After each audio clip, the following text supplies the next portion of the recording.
1948 में महात्मा गांधी की जब हत्या हुई, अपने पूरे जीवन काल में क्या कभी महात्मा गांधी ने यह कल्पना की थी कि इस देश में आज़ादी के बाद एक पूरा की पूरा राजनीतिक घराना, एक राजनीतिक खानदान उनके नाम पर स्थापित हो जाएगा और आगे चलकर वो पूरा खानदान गांधी परिवार कहलाएगा और वो सब लोग गांधीज कहलाएंगे और महात्मा गांधी के नाम पर वो पीढ़ी दर पीढ़ी लगातार कांग्रेस पार्टी पर अपना कब्जा जमा कर रखेंगे और पीढ़ी दर पीढ़ी उन्हीं के लोग कांग्रेस पार्टी चलाते भी रहेंगे और इस देश पर शासन भी करते चले जाएंगे। और 2014 तक ऐसा हुआ भी। क्या महात्मा गांधी ने कभी कल्पना की होगी? और अगर महात्मा गांधी को यह पता चले, अगर आज महात्मा गांधी जिंदा होते या आज उनकी आत्मा क्या सोचती होगी जब उन्हें यह पता चलता होगा कि उनके नाम पर उनकी बिना इजाजत के एक पूरा के पूरा गांधी परिवार और गांधी खानदान खड़ा हो गया है, जो आज अपने आप को गांधी परिवार का वंशज बताता है और उस परिवार का महात्मा गांधी से खून का कोई रिश्ता नहीं है। आज 2 अक्टूबर को गांधी जयंती के दिन हम आजाद भारत के इस सबसे बड़े सरनेम घोटाले का विश्लेषण कर रहे हैं। कुछ लोगों को यह बात बुरी तो बहुत लगेगी, कुछ लोगों को यह बात चुभेगी और बहुत सारे आरोप भी हमारे ऊपर लगेंगे, लेकिन सच सच ही रहेगा। ऐसा इसलिए क्योंकि महात्मा गांधी के आदर्शों के साथ ये सबसे बड़ा धोखा है, क्योंकि आज जो कुछ भी हो रहा है कांग्रेस पार्टी में या गांधी परिवार के जरिए, वो सब चीज़ें वो हैं जिन चीज़ों के महात्मा गांधी हमेशा विरोध करते थे, खिलाफ रहते थे। सबसे बड़ी बात यह है, महात्मा गांधी हमेशा परिवारवाद के खिलाफ थे और यहां सबसे जो बड़ी चीज आप देखते हैं वो परिवारवाद ही है। पूरे देश से हमें इस पूरी कहानी पर आज जो हम आपको बता रहे हैं, खुलासा जो कर रहे हैं, विश्लेषण कर रहे हैं, इस पर जबरदस्त प्रतिक्रियाएं हमें मिल रही हैं। अगर आप भी इस पर अपनी कोई राय देना चाहते हैं तो आप #FakeGandhi पर ट्वीट करके अपनी प्रतिक्रिया दे सकते हैं, क्योंकि आज का दिन महात्मा गांधी का जन्मदिन है, जन्म दिवस है, आज गांधी जयंती है। आज से बेहतर दिन इस बारे में बात करने के लिए कोई और हो नहीं सकता। महात्मा गांधी जैसी बड़ी हस्ती का सरनेम नेहरू परिवार के पास कैसे पहुंचा, इस सवाल का जवाब हमने कुछ जाने माने इतिहासकारों से भी पूछा और इतिहासकारों की राय इस पर बटी हुई है। कुछ इतिहासकार मानते हैं कि फिरोज जहांगीर गांधी को उनका सरनेम महात्मा गांधी से ही मिला था। मिसेस गांधी के जो पति थे फिरोज गांधी, उनका जो मूल नाम था वो था फिरोज जहांगीर गांधी। गांधी की स्पेलिंग थी GHANDY और उनके पिताजी थे जहांगीर गांधी, जो कि पारसी समाज से संबंधित थे और मुंबई में रहते थे। तो या तो विवाह पारसिक विधि से हो या हिंदू विधि से हो, या तो इंदिरा जी पारसिक धर्म ग्रहण करती या जो है फिरोज गांधी हिंदू धर्म ग्रहण करते। तो इसमें ये रास्ता निकला कि जो विवाह जो होगा वो हिंदू रीति रिवाज से संपन्न होगा।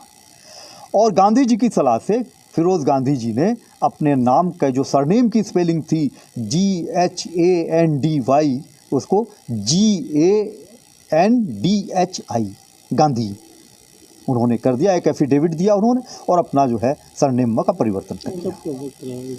ये 1940 में शादी हुई है इनकी, उससे पहले की बात है। ऐसा हुआ कि 1938 के लगभग फिरोज लगातार इंदिरा गांधी को शादी के लिए प्रस्ताव दे रहे थे और 1938 के अंदर इंदिरा गांधी ने हामी भर दी उसके ऊपर शादी के लिए। लेकिन लगातार नेहरू परिवार में इसका विरोध हुआ और ताज्जुब की बात है, अपने आप को बड़े प्रगतिशील कहने वाले, सेकुलर धर्मनिरपेक्ष कहने वाले नेहरू जी ने इस शादी का विरोध किया। तो अल्टीमेटली फिरोज जो हैं और इंदिरा ये गांधी जी के पास गए और कहा कि हम शादी करना चाहते हैं, तो लेकिन परिवार में विरोध हो रहा है फिरोज को लेकर के, फिरोज के नाम को लेकर के। तो गांधी जी ने तब कहा कि मैं फिरोज को अपना बेटा मानता हूं और अपना नाम गांधी देता हूं। तो फिरोज गांधी हो गए और तब से ये इंदिरा गांधी हो गई। नाम ये केवल फिरोज को दिया गया था गांधी दिखाने के लिए, तो उस पर फिर ये इंदिरा नेहरू गांधी हो गई। फिर इंदिरा गांधी से फिर धीरे धीरे वो नेहरू कट गया, इंदिरा गांधी हो गई, क्योंकि गांधी नाम जो है वो ज़्यादा राजनीति के अंदर जनता के सामने चलता था। तो ये है इतिहास इसका। गांधी शब्द भारत की राजनीतिक यात्रा में कांग्रेस पार्टी के द्वारा एक दुधारू गाय की तरह उपयोग किया गया। जवाहरलाल नेहरू और उनके पूरे परिवार ने महात्मा गांधी के नाम को अपने साथ जोड़कर बड़े लंबे समय तक उसकी जो एक राजनीतिक उपयोगिता है उसे इस्तेमाल किया, क्योंकि वो जानते थे कि भारत की समाज, भारत के जनमानस में महात्मा गांधी के प्रति जो एक आदर और सम्मान का भाव था वो कहीं ना कहीं एक उसका राजनीतिक दोहन उन्होंने एक से दूसरी शताब्दी तक भी किया। फिरोज जहांगीर गांधी के भतीजे जिनका नाम है रुस्तम गांधी आज भी प्रयागराज में रहते हैं, यानी इलाहाबाद में रहते हैं। उनका भी यही कहना है कि महात्मा गांधी ने अपना सरनेम नहीं दिया था। सवाल नहीं है, ये पारिवारिक जो फैमिली नेम है हमारा, ये हमेशा था। क्या था पूरा नाम? उनका नाम फिरोज, उनके फादर का नाम जहांगीर, फादर फिरोज जहांगीर गांधी, ये हमेशा नाम था।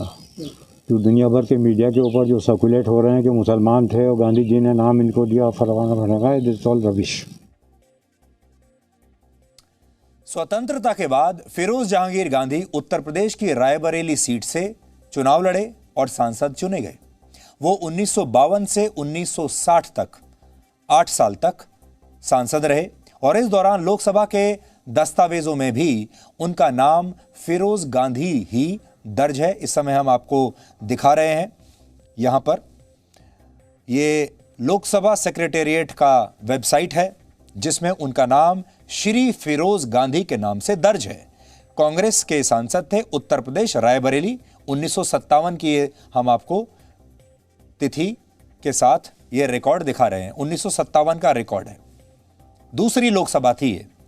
फिरोज गांधी के नाम से ही उनका नाम लोकसभा में दर्ज है, यानी भारत की संसद में।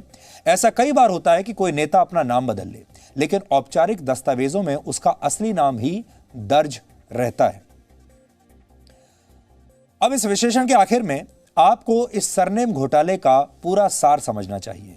पहली बात तो जो हम आपके सामने ये रखना चाहते थे कि महात्मा गांधी के परिवार के जो असली लोग हैं, जो उनके असली वंशज हैं, यानी उनके जो असली पुत्र हैं, फिर उनके पुत्रों के पुत्र और उनके बच्चे, वो आज कहाँ हैं शायद आपको याद भी नहीं होगा। और वो उस गांधी खानदान को, उस गांधी ब्रांड नेम को आगे नहीं बढ़ा पाए क्योंकि वो गुमनामी में चले गए।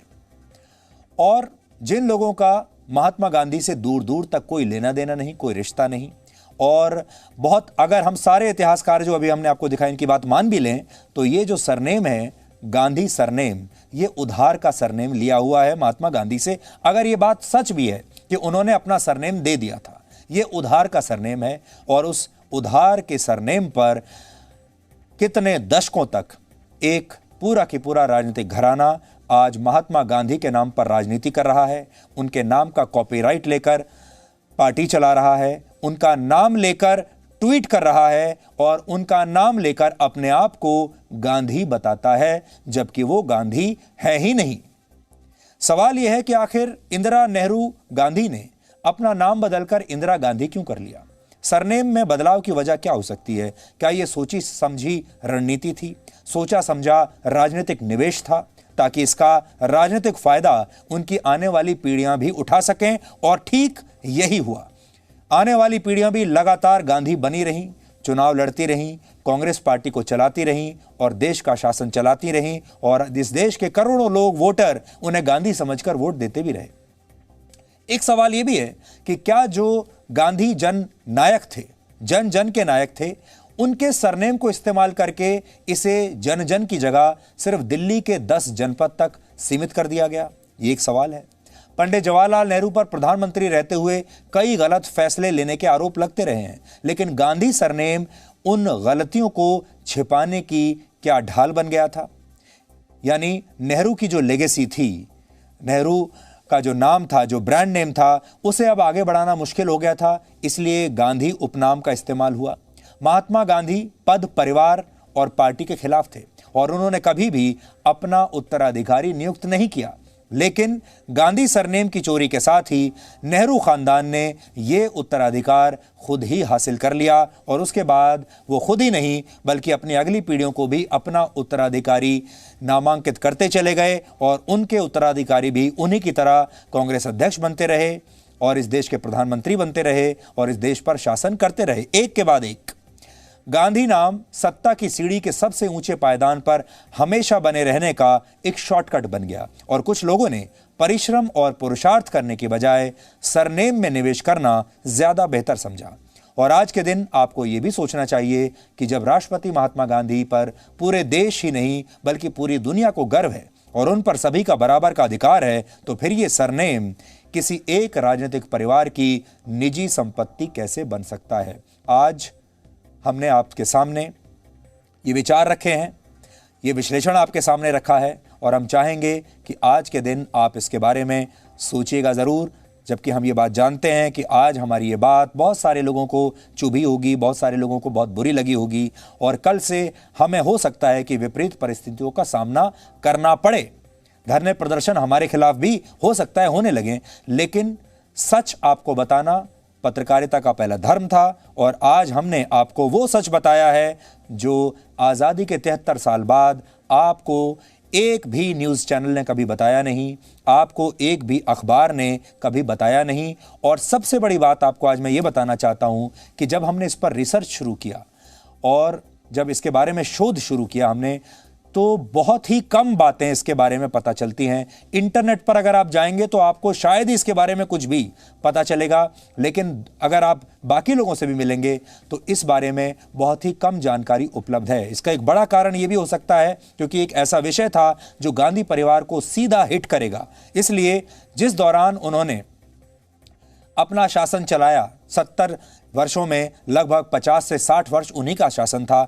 अपने शासन के दौरान उन्होंने फिरोज गांधी नाम की ये जो पूरी मिस्ट्री थी, ये जो पूरी जानकारी थी, इसे हमेशा दबा कर रखा। किसी ने किताब लिखी तो किताब पर प्रतिबंध लगा दिया, किसी ने कुछ और खुलकर बात बोलने की कोशिश की तो उसे वहां से हटा दिया। इसलिए इसके बारे में आपको बहुत ही कम जानकारी मिलती है, लेकिन हमने इसे एक चुनौती की तरह लिया और आज वो पूरी चुनौती पर जब हमने काम किया, रिसर्च किया, शोध किया, उसका नतीजा आप सबके सामने है। अब फैसला आपको करना है। महात्मा गांधी की जयंती पर हमने आपको उनके सरनेम पर चल रही वंशावली का पूरा खेल समझाया। आज सिर्फ महात्मा गांधी का ही नहीं बल्कि देश की एक और बड़ी हस्ती लाल बहादुर शास्त्री का भी जन्मदिन है। आज के दिन उनकी चर्चा भी आवश्यक है। महात्मा गांधी की छवि एक वट वृक्ष की तरह है जिसकी छांव में शास्त्री जी का विशाल व्यक्तित्व अक्सर छिप जाता है, लेकिन सच्चाई है कि लाल बहादुर शास्त्री ने प्रधानमंत्री पद पर रहते हुए अपनी दृढ़ इच्छा शक्ति का परिचय दिया था। जय जवान जय किसान का नारा देते हुए उन्होंने ही 1965 के युद्ध में पाकिस्तान के अहंकार को हमेशा के लिए तोड़ दिया था। लाल बहादुर शास्त्री को एक ईमानदार राजनेता के तौर पर पहचाना जाता है। वो असल में पहले ऐसे प्रधानमंत्री थे जो इस देश का आम नागरिक था। शास्त्री जी का जन्म 2 अक्टूबर 1904 को उत्तर प्रदेश के वाराणसी से 11 किलोमीटर दूर मुगल सराय में हुआ था। उनका बचपन बहुत अभाव और गरीबी में बीता। शास्त्री जी पढ़ने के लिए कई किलोमीटर दूर नंगे पांव चलकर स्कूल जाते थे। काशी विद्यापीठ से ग्रेजुएशन करने के बाद उन्हें शास्त्री की उपाधि मिली। 60 के दशक में जब देश में अनाज का संकट पैदा हुआ तब शास्त्री जी सिर्फ एक वक्त ही भोजन करते थे। घरेलू आर्थिक संकट को दूर करने के लिए उन्होंने अखबारों में लेख लिखे। रेल मंत्री रहते हुए उन्होंने एक दुर्घटना की नैतिक जिम्मेदारी लेते हुए अपने पद से इस्तीफा दे दिया था। एक बार शास्त्री जी को अपने एक बेटे के व्यापारिक संबंधों के बारे में शिकायत मिली तो उन्होंने अपने ही बेटे को अपने घर से बाहर निकाल दिया था। यही नहीं, एक बार उनके पुत्र ने सरकारी कार का इस्तेमाल कर लिया था गलती से, तो शास्त्री जी ने किलोमीटर के हिसाब से सरकारी खाते में पैसा जमा कराया था। शास्त्री जी जब जवाहरलाल नेहरू के बाद देश के प्रधानमंत्री बने तो दुनिया को लग रहा था वो एक महत्वहीन नेता है। 1965 के युद्ध में शास्त्री जी ने हमलावर पाकिस्तान को जवाब देने के लिए अंतर्राष्ट्रीय सीमा पार करके पाकिस्तान के इलाकों पर हमला करने के आदेश दिए थे। ये शायद सर्जिकल स्ट्राइक का उस जमाने का वर्जन था। शास्त्री जी के आदेश के बाद भारतीय सेना लाहौर तक पहुंच गई और पाकिस्तान को समझौता करना ही पड़ा। 65 के युद्ध के बाद रशिया के ताशकंद में भारत और पाकिस्तान के बीच समझौता हुआ और ताशकंद में शास्त्री जी की रहस्यमय परिस्थितियों में मृत्यु हो गई। ये मौत कैसे हुई इसके बारे में अब तक कोई स्पष्ट जानकारी नहीं है, लेकिन पूरी दुनिया में उनकी सादगी और ईमानदारी के किस्से आज भी याद किए जाते हैं। Presenting V News app, available on Google Play and App Store. Download it now.